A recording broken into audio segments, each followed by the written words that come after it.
हैदराबाद में electric car में लगी भीषण आग, बैटरी में शॉर्ट सर्किट की वजह से आग लगने की आशंका। फायर ब्रिगेड की पहुंच तक जलकर खाक हुई कार चालक ने समय रहते बाहर निकलकर अपनी जान बचाई। उत्तराखंड के अल्मोड़ा में पिछले कई दिनों से जंगल में लगी है आग। शीतला खेत वन रेंज और उसके आसपास के जंगल में भी आग लग गई है। सर्दी के मौसम में आग लगने की घटनाओं से वन विभाग भी हैरान है। दिल्ली आतंकी हमले की जांच में एटीएस का बड़ा एक्शन। एनआईए आईबी के इनपुट पर कई जगहों पर छापामार कार्रवाई की गई। 13 संदिग्धों से एटीएस की पूछताछ जारी है। सभी संदिग्धों का डॉक्टर शाहीन और डॉक्टर परवेज से कनेक्शन है। सूत्रों के हवाले से मिली बड़ी जानकारी। 25 नवंबर को अयोध्या के राम मंदिर में होगा भव्य ध्वजारोहण समारोह। दिल्ली में विस्फोट के बाद सुरक्षा एजेंसियां सतर्क हैं। राम मंदिर ट्रस्ट और प्रशासन ने फैसला लिया है, राम मंदिर में मोबाइल ले जाने पर लगेगा प्रतिबंध। पश्चिम बंगाल के मुर्शिदाबाद में मिले 28 बम। भारत बांग्लादेश अंतर्राष्ट्रीय सीमा के पास ये बम मिले हैं। पुलिस और सुरक्षा एजेंसियां कर रही हैं मामले की जांच। ओडिशा के मलकानगिरी में मिला विस्फोटक और गोला बारूद का जखीरा। बीएसएफ और पुलिस के संयुक्त ऑपरेशन के दौरान कामयाबी मिली है। माओवादियों के खिलाफ बड़ा एक्शन हुआ। यूपी के सोनभद्र में खनन हादसे के बाद अभी भी जारी है रेस्क्यू ऑपरेशन का काम। अब तक 5 मजदूरों के शव बरामद कर लिए गए हैं। राहत और बचाव कार्य में एनडीआरएफ, एसडीआरएफ और सीआईएसएफ की टीम्स लगी हुई हैं। यूपी के सोनभद्र में खदान धंसने की घटना के बाद मलबा साफ करने का काम भी जारी है। घटनास्थल से साफ किया जा रहा है मलबा। 70 से 75 टन वजन के पत्थर को हटाने के लिए मंगवाई गई है मशीनें। दिल्ली एनसीआर में खतरनाक स्तर पर पहुंच गया है वायु प्रदूषण का स्तर। नोएडा, ग्रेटर नोएडा, गाजियाबाद, गुरुग्राम और फरीदाबाद समेत पूरे क्षेत्र में AQI 600 के करीब पहुंच गया है। ग्रेटर नोएडा में आज सुबह AQI 563 दर्ज किया गया। 9 सेकंड न्यूज में आप बात कर लेते हैं दिल्ली में हुए बम धमाके की, जिसके तार फरीदाबाद से लेकर तुर्की तक जुड़ रहे हैं। इस मामले में सबसे नया खुलासा आखिर क्या हुआ है? उमर को कार खरीदने में आखिर किसने मदद की थी? पूरा अपडेट आपको दिखा देते हैं फटाफट 9 सेकंड न्यूज में। दिल्ली में लाल किले के पास हुए धमाके को लेकर एनआईए की जांच में हुआ है बड़ा खुलासा। आत्मघाती हमला था Lal Qila bomb blast. Suicide bomber ने कार को किया था व्हीकल बॉर्न आईडी के तौर पर इस्तेमाल।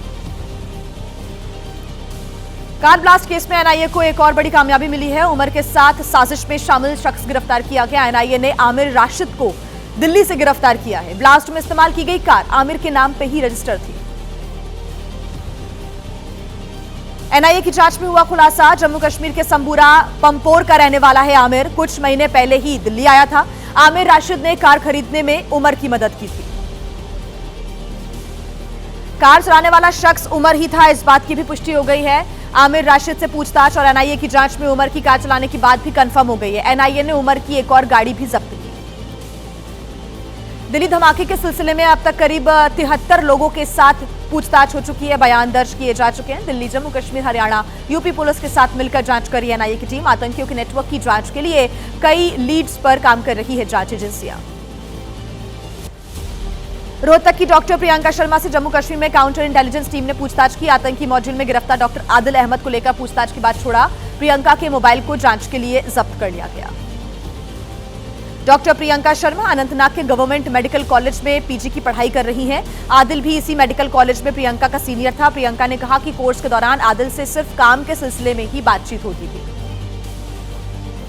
श्रीनगर के नौगाम पुलिस थाने में हुए धमाके की जांच में एनएसजी और सीएफएसएल की टीम भी शामिल हुई। तेजी से होगी धमाके की असली वजह की जांच। कश्मीर में पुरानी गाड़ियों और खाद बेचने वाली दुकानों पर भी हो रही है पूछताछ। दिल्ली और नौगाम ब्लास्ट पर पीडीपी प्रमुख ने बीजेपी को घेरा। महबूबा मुफ्ती ने कहा कि कितने अफसर की तय की गई थी लापरवाही। आप मुसलमान को टारगेट यहां पर किया जा रहा है। अमृतसर में पकड़े गए अवैध हथियार 6 पिस्टल और 1 किलो हेरोइन के साथ 5 आरोपी गिरफ्तार। सोशल मीडिया के जरिए पाकिस्तान के तस्करों से होता था इनका कॉन्टैक्ट। वहीं बिहार विधानसभा चुनाव में पीएम नरेंद्र मोदी और नीतीश की जोड़ी ने कमाल कर दिया है और अब बारी है सरकार गठन की। नीतीश एक बार फिर से संभालेंगे कमान या बाकी अभी खींचतान? लालू की बेटी रोहिणी का क्यों परिवार और पार्टी से मोहभंग हो गया है? बिहार चुनाव नतीजों से जुड़ा पूरा अपडेट आइए आपको दिखा देते हैं 9 सेकंड न्यूज में। बिहार में एनडीए सरकार के गठन को लेकर बैठकें जारी हैं। दिल्ली में पीएम मोदी की अमित शाह, जेपी नड्डा के साथ बैठक हुई। लंबी चली बैठक में सरकार गठन को लेकर हुई चर्चा।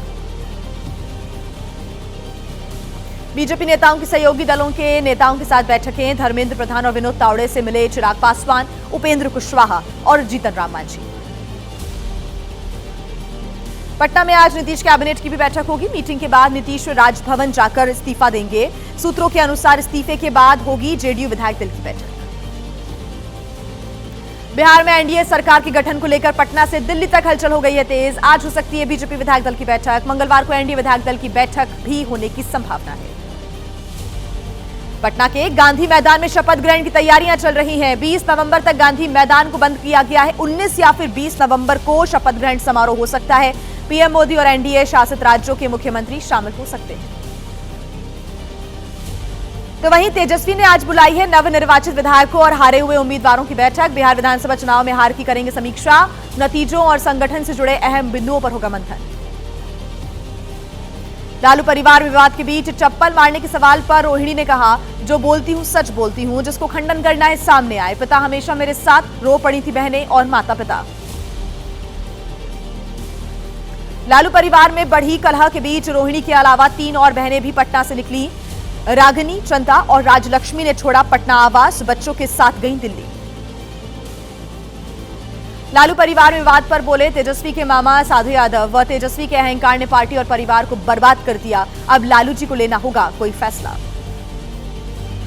लालू परिवार विवाद पर बीजेपी ने एक्स पर पोस्ट कर कहा कि जनता ने आरजेडी को नहीं चुनकर जंगल राज से बचाया है, जहां बहु बेटियों को बाल पकड़कर चप्पल से पीटा जाता हो। सोचिए ये लोग सत्ता में आते तो बिहार की बहन बेटियों के साथ कैसा करते सलूक। हार के बाद लालू परिवार में गहराया विवाद। वीआईपी प्रमुख मुकेश सैनी ने कहा कि यह पारिवारिक मामला, हमको इस पर कुछ नहीं कहना है। हर किसी को लेनी चाहिए हार की जवाबदेही। बिहार चुनाव के नतीजों पर उद्धव ठाकरे ने पूछा, क्या एआई से थी तेजस्वी की रैली में ज्यादा भीड़? एनसीपी शरद गुट की नेता सुप्रिया सुले ने कहा कि बिहार में सबसे ज्यादा लालू को मिला है वोट।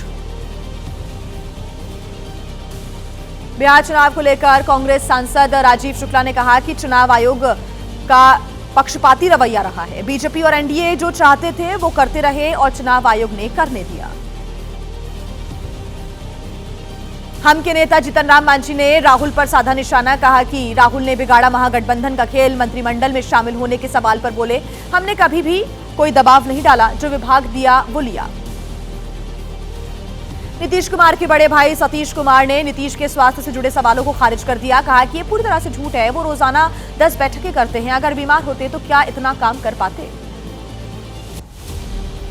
बिहार चुनाव के नतीजों पर एसपी नेता एसटी हसन ने कहा, एआईएमआईएम को गठबंधन में शामिल कर लेना चाहिए। मैं खुलकर करूंगा राष्ट्रीय अध्यक्ष अखिलेश यादव से इस बारे में बातचीत। बिहार चुनाव के नतीजों को लेकर एआईएमआईएम नेता पवन राव अंबेडकर का दावा, नतीजों का बंगाल और उत्तर प्रदेश के चुनावों में पड़ेगा असर। हम इंडिया गठबंधन का बनना चाहते थे हिस्सा। और आइए राजनीति की कुछ और बड़ी खबरें आपको दिखा देते हैं फटाफट 9 सेकंड न्यूज में। आज फरीदाबाद में उत्तरी क्षेत्रीय परिषद की बैठक होने वाली है। केंद्रीय गृह मंत्री अमित शाह बैठक की अध्यक्षता करेंगे। 4 राज्यों और 4 केंद्र शासित प्रदेशों में सीएम और वरिष्ठ अधिकारी भी शामिल होंगे। राजा राम मोहन राय पर मध्य प्रदेश के मंत्री के विवादित बयान पर बवाल। टीएमसी ने करार दिया बंगाल की विरासत पर जहरीला हमला। कहा कि नीचता के नए स्तर पर पहुंची बंगाल के पूजनियों की प्रति नफरत।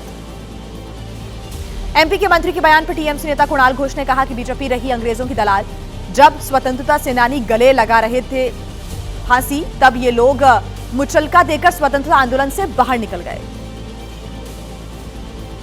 दिल्ली के मंत्री कपिल मिश्रा ने किया दावा, जहां पर मातृशक्ति को कुचला जाता है, वहां पर उनकी संतानें डॉक्टर बनने के बाद भी आतंकवादी बन जाती है। 9 सेकंड न्यूज में अब रुक कर लेते हैं देश से जुड़ी बड़ी खबरों का।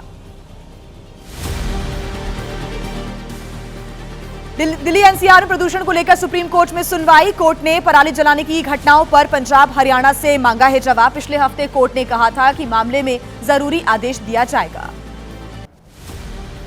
महाराष्ट्र के स्थानीय निकाय चुनाव मामले में सुप्रीम कोर्ट में सुनवाई। 31 अक्टूबर तक सीटों के परिसीमन का काम पूरा करने का भी निर्देश दिया था। कोर्ट आज इससे जुड़ी प्रगति के बारे में जानकारी लेगा। सहारा समूह के कर्मचारियों की याचिका पर सुप्रीम कोर्ट में सुनवाई होगी। सहारा समूह ने अडानी ग्रुप को संपत्ति बेचने की मांगी है इजाजत। कर्मचारियों ने की है बकाया वेतन के भुगतान की भी अपील। डिजिटल अरेस्ट को लेकर देश भर में ठगी के मामले आ रहे हैं सामने। सुप्रीम कोर्ट आज करेगा इन मामलों पर सुनवाई। कोर्ट ने सभी राज्यों से तलब किया था डिजिटल अरेस्ट के मामलों का ब्यौरा। शाहरुख खान की कंपनी रेड चिलीज और नेटफ्लिक्स के खिलाफ समीर वानखेड़े की मानहानि याचिका दिल्ली हाई कोर्ट में आज सुनवाई होगी। स्थायी और जरूरी रोक हर्जाने की भी मांग की गई है। हैदराबाद एयरपोर्ट पर पकड़ा गया अवैध सोना। शारजहां से आए एक यात्री के पास मिला तकरीबन 1.5 करोड़ रुपए कीमत का सोना। यात्री से पूछताछ के बाद उसका हैंडलर भी गिरफ्तार किया गया। दुबई एयर शो में दिखेगी भारत की ताकत। एयर शो में भारतीय वायुसेना की सूर्य किरण एरोबैटिक टीम के साथ तेजस रहेंगे खास आकर्षण का केंद्र। रक्षा राज्य मंत्री संजय सेठ अपने यूएई समकक्ष के साथ करेंगे द्विपक्षीय बैठक। भारतीय सेना की पश्चिमी कमान ने जारी किया सैन्य एक्सरसाइज का वीडियो। जवानों की वीरता, रणनीति और आधुनिक युद्ध क्षमता की सटीक झलक देखने को मिली। खड़गा कोर की शक्ति, सटीकता और गति की झलक भी देखने को मिली। पश्चिमी कमान ने दिखाया भारत की रक्षा प्रणाली सिर्फ मजबूत ही नहीं बल्कि अत्याधुनिक टेक्नोलॉजी और स्मार्ट रणनीति से भी लैस है। एक्सरसाइज का मकसद वास्तविक युद्ध स्थितियों में सैनिकों की क्षमता, तालमेल को और भी ज्यादा अधिक प्रभावी बनाना है। भारत के साथ तनातनी के बीच पाकिस्तानी सेना ने सैन्य ड्रिल की है। पंजाब प्रांत के झेलम शहर में स्थित तिल्ला फायरिंग रेंज में यह सैन्य अभ्यास किया गया। प्रधानमंत्री शहबाज शरीफ और आसिम मुनीर भी इस दौरान मौजूद रहे। भारतीय सेना के सूत्रों के हवाले से खबर है, जॉर्डन को अपने हथियार बेचना लग रहा युद्धाभ्यास का मकसद। जॉर्डन के राजा अब्दुल्ला द्वितीय को मुख्य अतिथि के रूप में दिखाया गया युद्धाभ्यास। फिर सारे हथियारों का निरीक्षण भी करवाया गया।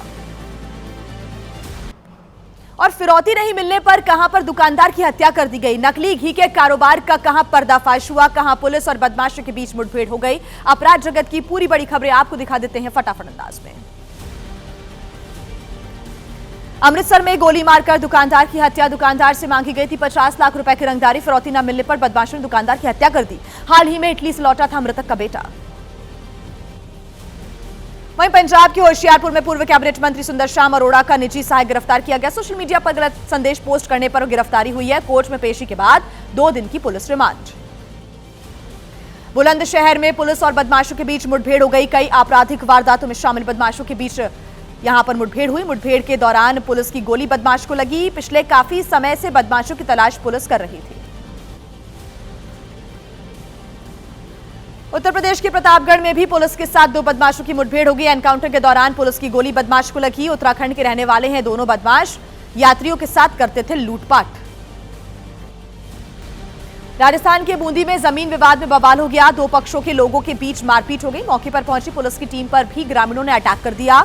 4 पुलिसकर्मी घायल। पुलिस वाहन में भी तोड़फोड़ की। एमपी के कटनी में डबल मर्डर में खुलासा हुआ है। बेटा निकला सौतेली मां और पिता का कातिल। पारिवारिक विवाद में हुई थी यह हत्या। पुलिस ने आरोपी को गिरफ्तार किया। बैंगलोर में पकड़ा गया मिलावटी घी बेचने वाला रैकेट। जानी मानी घी बनाने वाली कंपनी के नाम से नकली घी की सप्लाई हो रही थी। पुलिस ने 4 आरोपियों को अरेस्ट कर लिया है। देश के अलग अलग राज्यों की बड़ी खबरें अब आपको दिखा देते हैं सिर्फ 9 सेकंड न्यूज में। लखनऊ में एक कबाड़ की दुकान में लगी भीषण आग। इंजोटा ओवर ब्रिज के पास कबाड़ की दुकान में यह आग लग गई। आग किन कारणों की वजह से लगी है ये बात अभी साफ नहीं हो पाई है। यूपी के हमीरपुर में स्कूली छात्रों ने रेलवे ट्रैक पर बनाई रील। जान जोखिम में डालकर रेलवे ब्रिज पर वीडियो बनाते हुए नजर आए छात्र। हो सकता था यहां कोई बड़ा हादसा।